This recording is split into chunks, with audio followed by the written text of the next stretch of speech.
Hello, everybody. Welcome to the Blend Evolve podcast on simulations. I'm happy to be joined here with Brett King, who is kind of world-renowned futurist, author, and pioneer in the fintech and banking space. And then Jesse Fagan, who is our head of data science for the Blend Synthetic Studios. And then me, I'm Alex Sion. I head up financial services at Blend.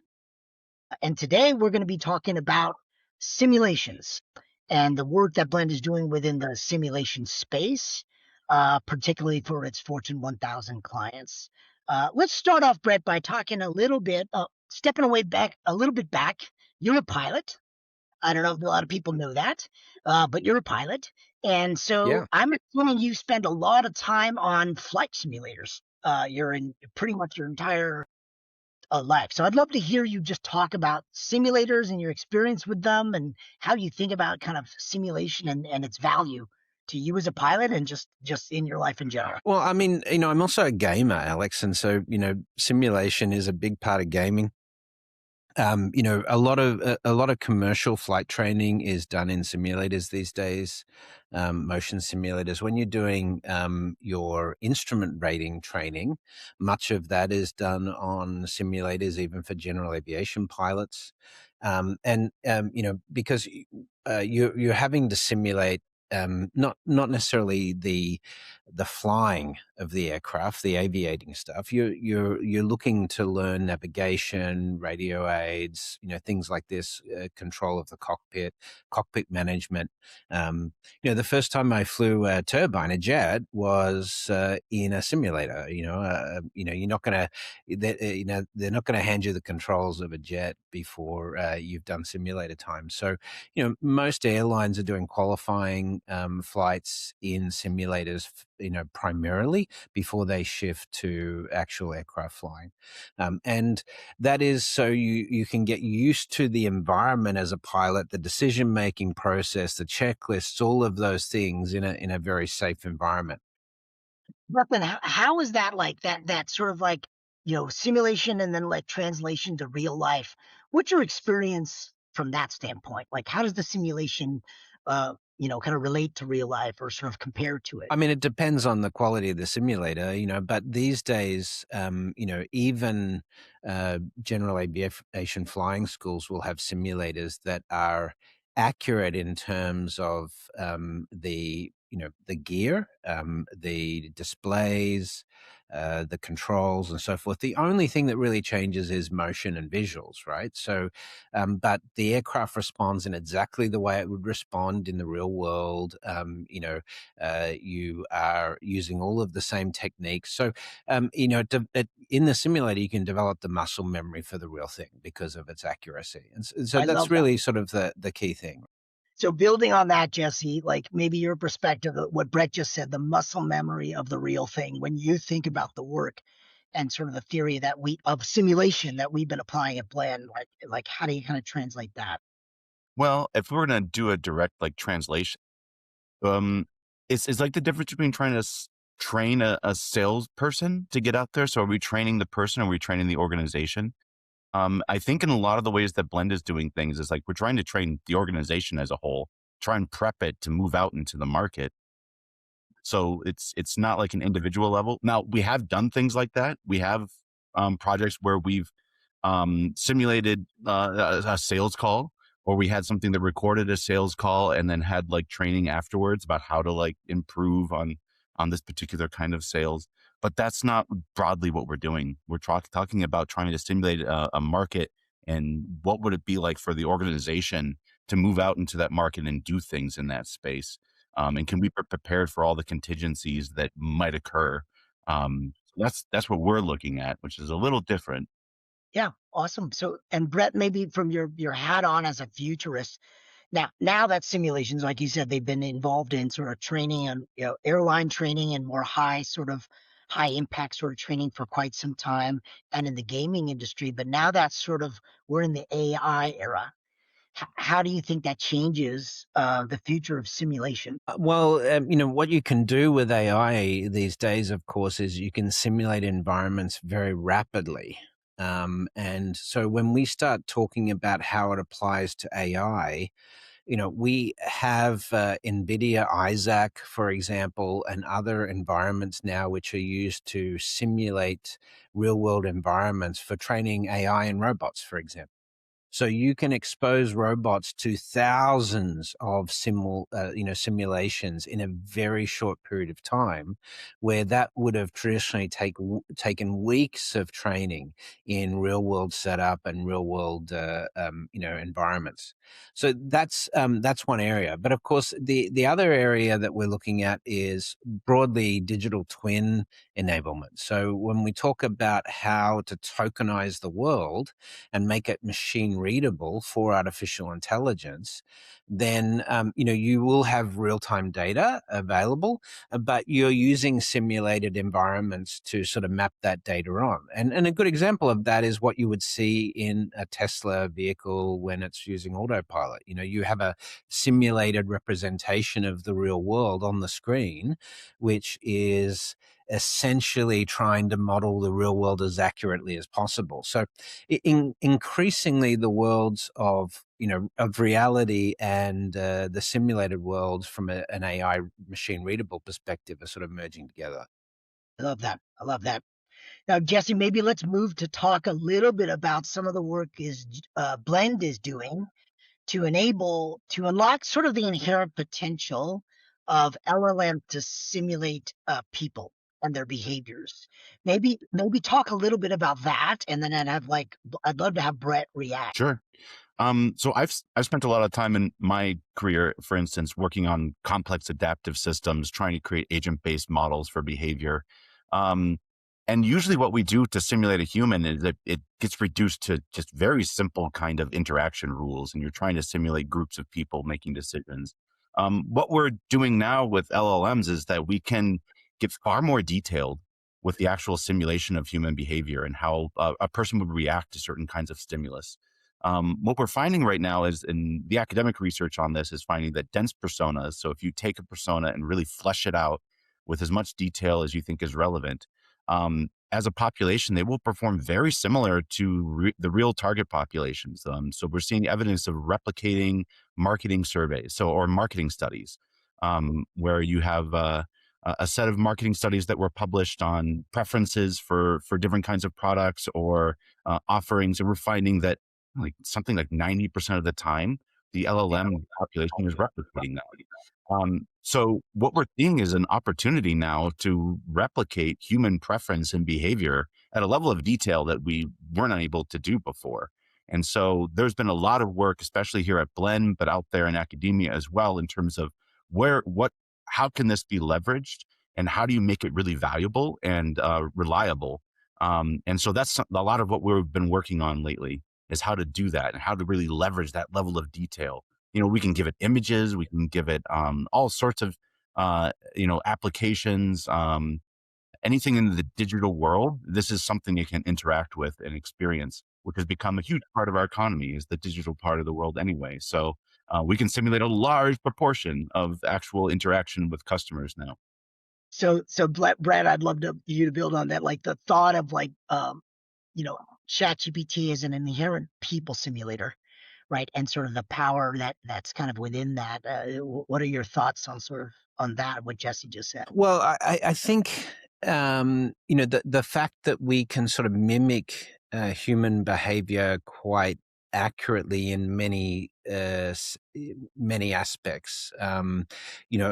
You've got, again, in the gaming environments, you've got simulations that have sort of scaled up to civilization level sort of complexity. For example, Project Sid, which was on top of Minecraft, created a simulation of 500 AI agents, I think it was, without explicit instructions, but they developed their own culture, religious, taxation systems.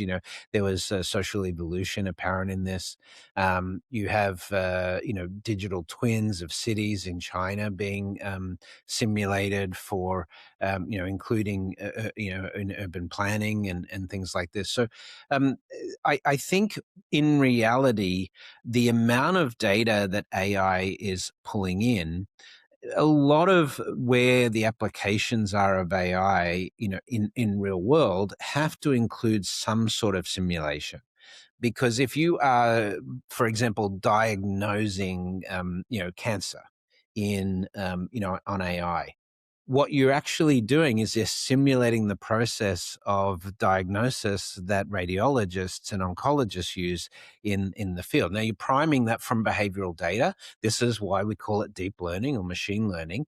The better you can simulate that sort of learning approach, based on real human data, the more accurate you're going to get in terms of diagnosis and simulation. In fact, to the point now where, yeah, in many of these arenas, the AI is even more accurate consistently than humans because of the behavioral data we've fed into it. So, Yeah.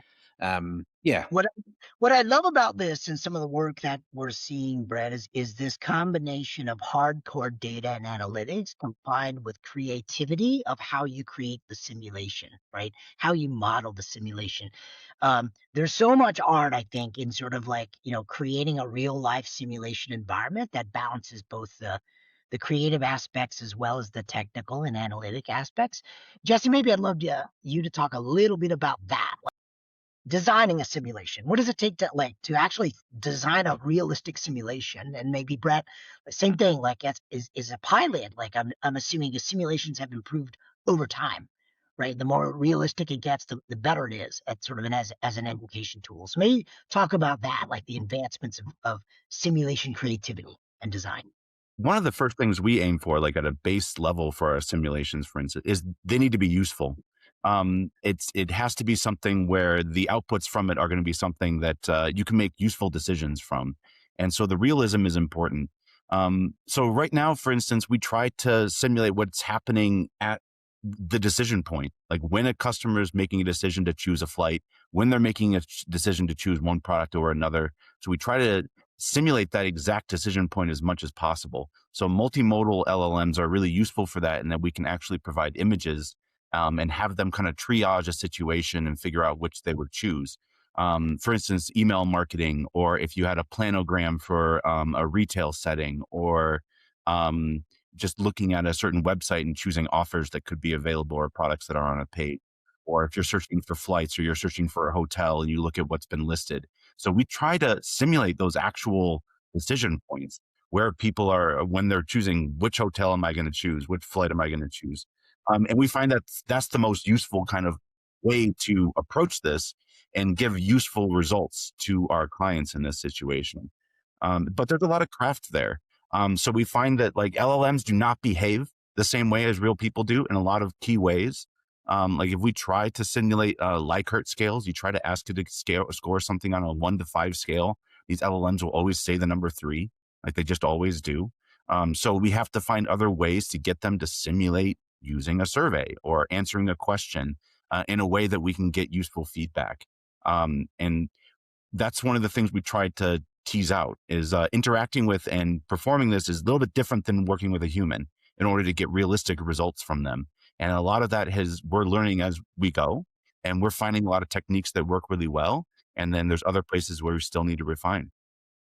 Yeah, maybe build on that, Brett. When you think about sort of simulations and the advancements and sort of you're a designer too, right? Coming from a UX background, as sort of is simulation gonna sort of like force designers to up their game in terms of their ability to kind of develop, kind of true to life sort of scenarios in the real world? Well, I think it already is, Alex. I think it is pushing, you can use LLMs for some pretty convincing generation of what we would have called creative assets previously. I'm working on the new book right now, and I'm generating all of my tables and all of my charts and things in AI. And I'm doing that, even where I have, for example, reference charts, from another publication. I'm reproducing those graphs in my own style for the book, as an example. So, I have a lot more creative control these days. We've been designing an app recently, and we got the creative concepts back from the creative director, and we're able to sort of run that through with AI, with us having a discussion with the AI to tweak the user interface. Of course, we see what's happening in Hollywood right now with video generation and things there. Some Seed Dance has created a lot of speculation about what impact it's going to have on the Hollywood industry creatively. So there's definitely creative pressure coming on this. In terms of how this affects the accuracy of simulations, then, this sort of leads into very interesting territory, and I threatened to talk about this before we started the show, but it sort of it goes into simulation theory, and which is, you are now having, for example, using augmented reality head-up display or virtual reality environments. You can train people in all sorts of environments. You can train doctors to operate on patients. The Artemis 2 mission that's happening right now, these guys spent 10,000 hours plus in simulators getting prepared for this over years, all in simulation because they couldn't go to space to practice, right? So, so these simulated environments are that good that we use them today for a whole level of training. The question is, when simulations get so good that we can't tell the difference from the real world, and we're not that far away from that, that poses a sort of existential or philosophical question: is, are we living in a simulation? And of course, you probably know this in 2003. This is Nick Bostrom's thought argument on the simulation that and the math sort of checks out. The Matrix movie is based on this, and others as well. But the math sort of checks out in that the likelihood that we're actually in the original base reality is sort of many billions to one. But having said that, I think the scientific evidence these days still supports that we're in a real world. I love it. I love it. So last area to talk about, and then maybe we'll go into a little demo to show it is so now simulations are a thing, right? Like now AI has enabled simulation at mass scale. Blend's doing a lot of work with simulating kind of audiences and customer bases and how they react to products and services and marketing. And so then if you think about the impact on the traditional product or marketing life cycle, right? So much of traditional business to date has been based upon making decisions of what they expect, what they think customers might do, right? Historical patterns, kind of looking at that and doing tons of analytics on that space. In the world where a designer, to your point, Brett, doesn't have to go to market and fail, right? In order to learn and then iterate fast, you and I both created a startup where the whole point was fail fast. Maybe you don't have to do that anymore, right? And that's a very expensive path. So maybe a little bit, Brett, I'd love your thought on sort of product development now and businesses in the world of simulation, like where so much expense is sort of locked in failure, right, in the market. I would love your thoughts on kind of the world we're in from that perspective. I think that's a really interesting point, Alex, is that, we're at that point now where we can simulate customer responses. We can do that en masse. We can have agents going out and actually sort of testing, doing what we call A/B testing. We can do that in a simulated environment. They can certainly do it in the real world as well. And so increasingly, I think you're going to have, when we talk about hyperscaling and these businesses that are hyperscaling, the ability to roll out a product and iterate on a product very rapidly is certainly one of those things that we have. I remember when you left Movin and you went to Chase to head up mobile there, Alex. I'm going to tell you, I've actually put this story somewhat in the new book, so I'll have to share it with you to get your sign off. But I remember you saying to me that if you wanted to insert new features or something into the app, it was going to be a year. In that cycle, right? And that's not uncommon for major institutions in this space today. But if you take the best challenger neobanks in the world today, players like Revolut, players like WeBank has this team that can using simulation and using modeling can now launch from concept a new product in about 6 hours into the market and test it on I tested on tens of thousands of people, in that rollout phase, and then tweak it in real time. Right. That this is really sort of this optimization of creativity and marketing that we're seeing, and simulation is going to push that into moments where you have an idea and then within an hour you can have something pushed out. So it really is a game changer. But I think this is sort of all part of how we think about autonomous finance evolving as well.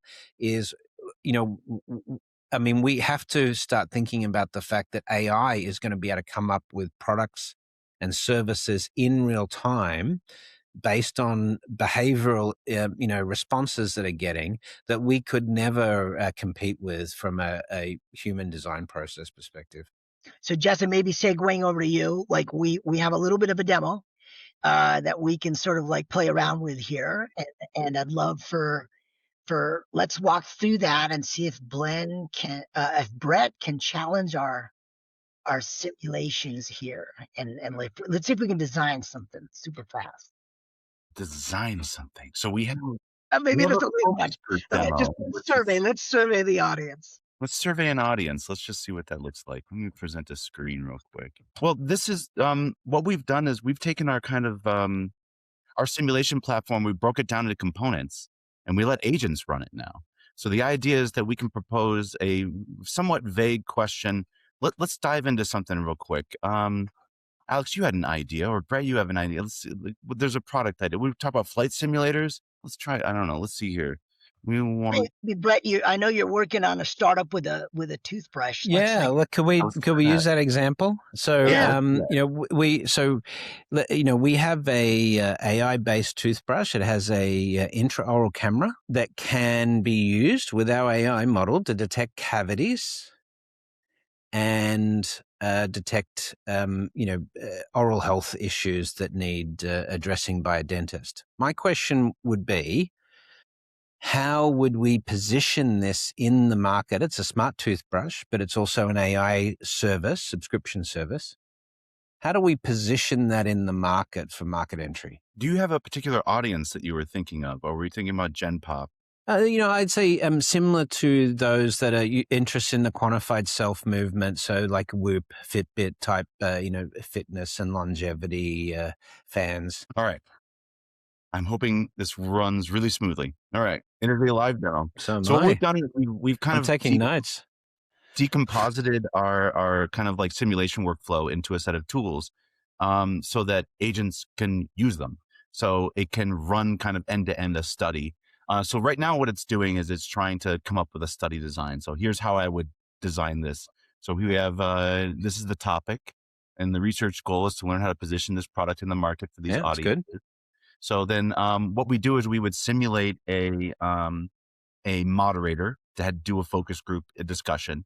And these are the questions they're going to ask in the discussion rounds, like perceived value, subscription and willingness to pay, and their trust around privacy and adoption. So these are the questions they're going to ask about for this group. Seems reasonable enough for the kinds of questions I might ask. Let's see. So we approve it. The next thing it's going to do is going to assemble a panel. Now we have two different methods. We have an existing library of, and in this case, we have the library we have is very young because we've been focusing on Gen Z. So what we're going to look at, I think, is kind of like quantified. I'm not saying this quantified self. People in kind of like the Gen Z market, so early 20s. So let's just start there for now and just see. The level of detail we put onto these, we found that like dense personas perform a lot better than sparse personas. Meaning sparse is like you just give it like a name, a gender, like a location. Whereas dense personas, we iterate. We try to add flesh to these things. We say, okay, so you have certain kinds of hobbies, you have certain kinds of likes and dislikes. We find that those are really useful, creating useful, realistic simulations. And so now it's proposed, it's like, okay, we have the panel, we have the study set up, let's run the experiment. So what it's going to do is it's going to run a focus group simulation with a moderator that's going to be checking this. When we run this with clients, we often try to align our simulations with real data in terms of themes. So like real people will bring up these themes or these topics during the conversation. We try to see if our synthetic audiences do the same. And so that's how we tune these. So right now they are currently having a discussion. They're chatting about the product here, Brett. Let me see. And it's going fast enough that I can't keep up right now. That's great. They're talking about the process of cleaning their teeth. and the how they expect this thing to work while they're Can you cleaning. insert feedback into this process as it's live, or do The you? current one, no, but yes, Okay. we have versions of it where you can chat with the audience as the focus group is going. That is absolutely an option. For this one, it just runs it. No, it's And fine. that's analyzing. So then we have like we can run, several hundred focus groups in parallel. And the idea though, is that it will end up generating a tremendous amount of data. So we also put agents on the other end of this to analyze the results because it produces a tremendous amount of data. We've compiled it into a jobs to be done. So let's see here, jobs to be done framework. We've done the top 5 jobs. The first one is when I finish brushing, I want the device to tell me immediately whether the capture was valid, so I know whether or not to trust any feedback. So some sort of UI that says like it got the data that it needed and it quality data. The second one says when the system detects a problem, I want one clear corrective instruction so I can act in seconds, not a dashboard or a lecture. I guess it's going to be brush more. So yeah, I mean we've tried to anticipate that, but yeah. Well, this is great.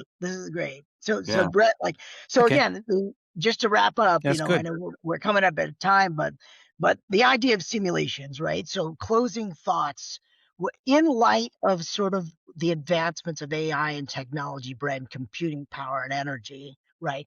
When now corporations, especially in the banking world, have the availability to kind of create tools like Desi just showed, where are we going? What do you think? If you're sort of like advising a bank to think about product design and development, like what are you going to be saying? Look, I think the direction is clear. Within 5 to 7 years, a lot of this will be being done by AI agents. It'll be, that'll be something we can farm off. There'll be humans in the loop before a product goes to market, but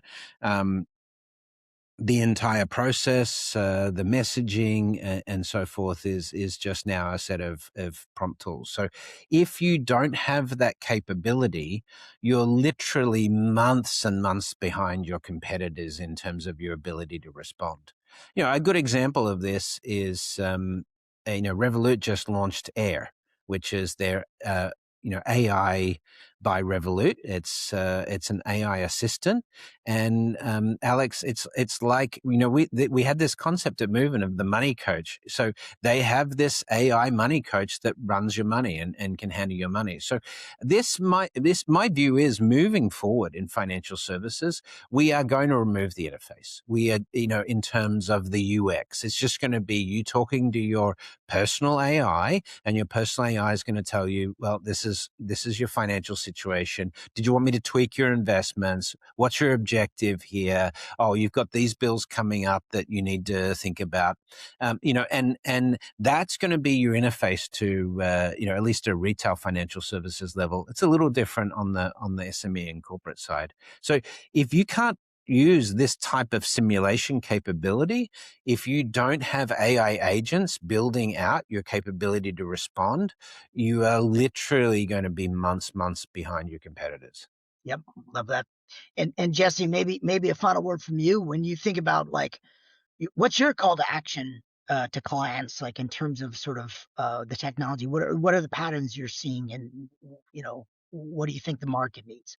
Well, I think that every company on earth is going to have something like this at some point. It depends whether or not it's going to be like a turnkey. I put my credit card in and I now use a service that simulates my audience, or if it's going to be a custom enterprise scale thing that integrates with all your systems. But at some level, every company is going to have something like this. It's going to be about as key as having like a marketing budget. You're going to have a simulation budget to kind of like think through next steps. Yep. And I agree with Brett. I think that the world's going to change. Like the interface that you actually have with systems is going to change dramatically. I think it's going to be more conversational, more interactive, and that there's going to be less emphasis on UI and such. But in order to develop those systems and make sure they're safe and reliable, like you're going to need something like this to test it and simulate it as well.